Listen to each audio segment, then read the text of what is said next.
तो इस कैश कांड के बाद सियासत तेज हो गई है, लेकिन आपको बता दें कि दिल्ली विधानसभा चुनावों में जंग केवल जुबानी ही नहीं रह गई है, बल्कि लक्ष्मीनगर विधानसभा सीट की अगर बात करें तो बीजेपी के कार्यकर्ताओं ने आम आदमी पार्टी के कार्यकर्ताओं पर मारपीट का आरोप लगाया है और इसी को लेकर शिकायत भी दर्ज कराई है। रिपोर्ट आपको दिखाते हैं।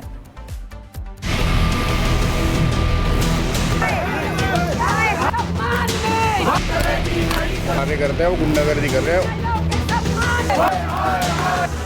राजधानी दिल्ली के लक्ष्मी नगर में बीजेपी और आम आदमी पार्टी के कार्यकर्ताओं के बीच जमकर झड़प हुई। इस दौरान नौबत मारपीट तक आ गई। पीड़िता ने बताया कि पार्टियों के बैनर और झंडे हटाए जा रहे थे। जब चुनाव आयोग के कर्मचारियों से इसे हटाने को कहा गया तो आम आदमी पार्टी के कार्यकर्ताओं ने कुछ लोगों के साथ मिलकर उनके साथ मारपीट शुरू कर दी। इस दौरान उन्होंने उनके चेहरे पर नाखून से खरोच कर उन्हें घायल कर दिया। आम पार्टी बीबी त्यागी जो यहाँ की प्रत्याशी बना हुआ है, उसका 4-5 किराया का टट्टू है। एक मीनाक्षी शर्मा है, आशु जिंजल था और परवेश गर्ग। सीधा थप्पड़ मारना, उसका जितना गुंडा था मेरे पर लुढ़क के। बीजेपी कार्यकर्ताओं के साथ मारपीट और अभद्रता का मामला सामने आते ही बीजेपी के प्रदेश अध्यक्ष वीरेंद्र सचदेवा और पार्षद अलका राघव मौके पर पहुंचे और धरना प्रदर्शन शुरू कर दिया।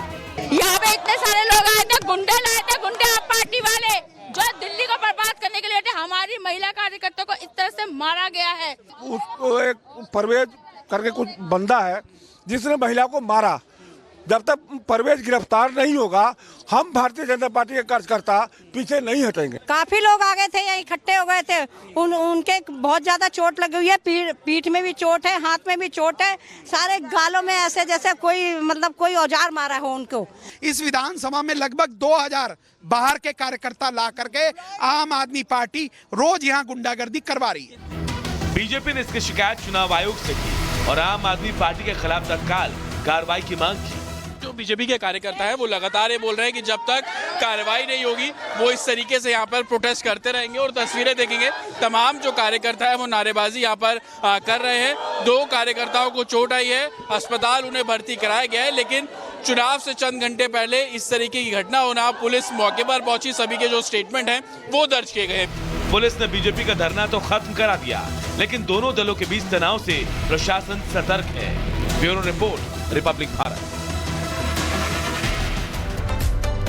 और अनामिका सिंह हमारे साथ जुड़ गए हैं। अनामिका, अगर हम जंगपुरा सीट की बात करें तो पंजाबी और सिख वोटर्स होते हैं जो ये तय करते हैं कि आखिरकार जीत कौन दर्ज करेगा, वहां से जीतेगा कौन। लेकिन क्या इस बार उनकी पसंद के उम्मीदवार होंगे और जो उम्मीदवार हैं क्या वो खरे उतरने वाले हैं उस सीट पर? देखिए, शायद यही वजह है कि जो यहाँ पे अगर कास्ट फैक्टर की बात करें या फिर अलग अलग वर्गों की बात करें तो जो तरविंदर सिंह मारवा है वो यहाँ सीट से जीतते रहे हैं। लेकिन बीते कुछ चुनाव में यहाँ पे जो उनका वोटिंग परसेंटेज है वो हर चुनाव के साथ कम होता चला गया है। हालांकि आपने बिल्कुल ठीक कहा कि पंजाब सिंधी वोटर्स यहाँ पर ज्यादा हैं, मुस्लिम वोटर्स भी यहाँ पर है। हमारे साथ एक शख्स भी जुड़ गए हैं, स्थानीय है, बताएंगे हमें यहाँ के बारे में ज्यादा। अगर हम इस सीट की बात करें तो इस सीट पर इस बार जो मुकाबला है वो बहुत दिलचस्प हो चला है। सिसोदिया जी सीट पर आ गए आपके चुनाव लड़ने के लिए। आपको माहौल देखकर क्या लग रहा है, इस बार कैसा माहौल? देखिए, माहौल यहाँ पे क्लियर है क्योंकि जेनरोसिटी वर्सेस गुंडाइज्म यहाँ पर है चुनाव। 15 साल कांग्रेस में रह करके काम करने वाले को 15 साल हारने के बाद पार्टी चेंज करके दोबारा आए। लोग इसलिए भी नाराज हैं कि इन्होंने पार्टी क्यों चेंज किया।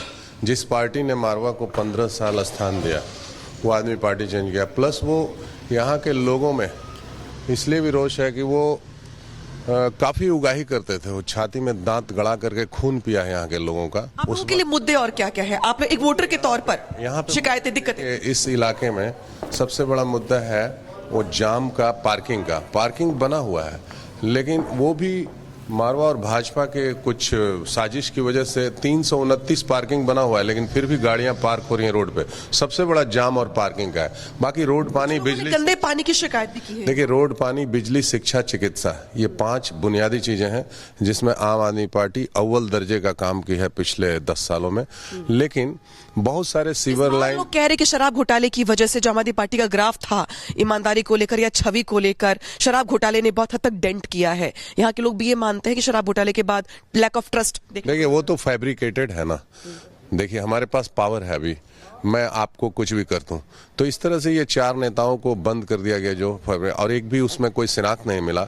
तो पब्लिक को सब पता है, ये पब्लिक है, सब जानती है कि मतलब ये 4 लोगों को जिस तरह से जेल में डाला गया और शराब के नाम पे कि पार्टी टूट जाए। लेकिन इस बार तो और प्रचंड बहुमत से ही लोग आपने वोट कास्ट कभी तो किया तो नहीं होगा? नहीं, मैंने नहीं किया, लेकिन पहुंचे हैं वोट डालने। हाँ, मैं जानता हूं कि यहाँ पर प्रचंड बहुमत से, चूंकि यहाँ पर एक विधायक नहीं खड़ा है, एक डिप्टी सीएम खड़ा है, और डिप्टी सीएम को जा करके वहाँ डिप्टी सीएम को तो लोगों ने कहा कि पटपड़गंज सीट छोड़ के चले आए। बताइए, वहाँ के लोगों को साथ धोखा कर दिया। अब यहाँ पे फिगर है, कुछ लोगों का ऐसा फिगर है कि वो 70 विधानसभा में कहीं से चुनाव लड़ सकते हैं। उनको टिकट बांटने वाले ये लोग हैं, टिकट मांगने वाले नहीं है। तो ये 70 विधानसभा में कहीं से भी एक सीट खींच सकते हैं। ठीक है अनामिका, आप वहां का समीकरण बता रही हैं, अलग अलग जगह से तमाम रिपोर्टर्स जो है हमारे जुड़े हुए हैं, आप बने रहिए हमारे साथ। लेकिन अपने दर्शकों को बताते हैं कि दिल्ली के चुनावी रण में आज तमाम सियासी दलों के दिग्गजों की किस्मत ईवीएम में कैद होने वाली है। लेकिन मतदान से पहले ही उंगली में स्याही लगाने के मामले ने तूल पकड़ लिया है, क्योंकि आम आदमी पार्टी बीजेपी पर आरोप लगा रही है और चुनाव आयोग से शिकायत भी कर रही है। रिपोर्ट आपको दिखाते हैं।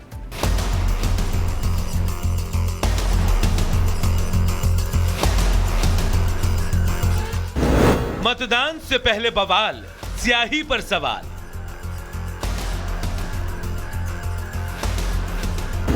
आपकी शिकायत, आयोग का आश्वासन।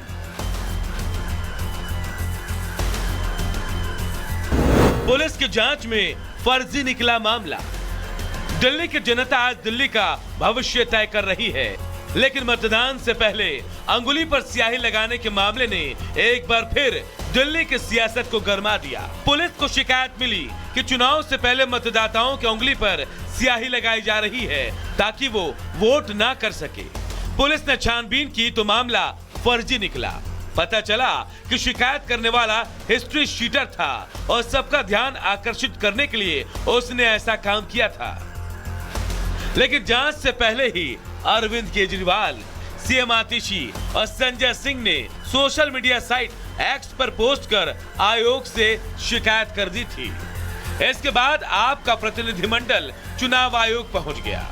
अरविंद केजरीवाल, सीएम आतिशी और राघव चड्ढा ने चुनाव आयोग से मिलकर ऐसे मामलों पर कार्रवाई की बात कही, तो आयोग ने भी एक्शन लेने का आश्वासन दे दिया। चुनाव आयोग ने आश्वासन दिया है कि सख्त कार्रवाई की जाएगी और चुनाव को निष्पक्ष कराने के लिए वो सभी कदम उठाएंगे। हमने ये भी बताया कि बहुत बड़े स्केल के ऊपर वोटर सप्रेशन हो सकता है। पैसे देके या डरा धमका के लोगों के काली इंक उनकी उंगली पे लगा दी जाएगी ताकि वो कल वोट डालने ना जा सकें। इसके ऊपर भी चुनाव आयोग ने समुचित कार्रवाई करने का आश्वासन दिया है। हालांकि आयोग ने भी मामले को गंभीरता से लेते हुए एक्स पर पोस्ट कर दोहराया कि सभी चुनाव अधिकारियों को निष्पक्ष रूप से काम करना जारी रखना चाहिए और खेल के स्तर को बिगाड़ने वाला कोई भी पक्षपातपूर्ण आचरण अक्षम्य होगा। चुनाव आयोग ने साफ कर दिया है कि ऐसा करने वालों पर सख्त कार्रवाई की जाएगी, लेकिन उसके बाद भी इस मामले पर सियासत भरपूर हो रही है। Bureau report, Republic Bharat.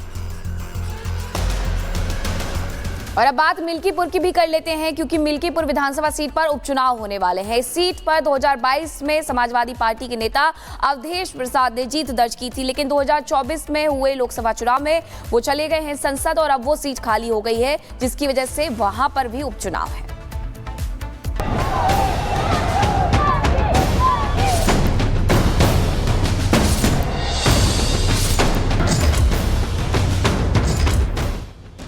Ayodhya के मिल्कीपुर विधानसभा उपचुनाव को लेकर आज मतदान है।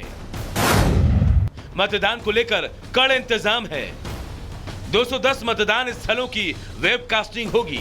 25 मतदान केंद्रों की वीडियोग्राफी की जाएगी। साथ ही 41 सेक्टर मजिस्ट्रेट तैनात होंगे। Civil police, PSC, paramilitary force के साथ सभी मतदान केंद्र में सुचारू रूप से मतदान कराए जाएंगे। मिल्कीपुर विधानसभा उपचुनाव में अहम लड़ाई समाजवादी पार्टी और बीजेपी उम्मीदवार के बीच है। सपा से यहां सांसद अवधेश प्रसाद के बेटे अजीत प्रसाद चुनावी मैदान में हैं।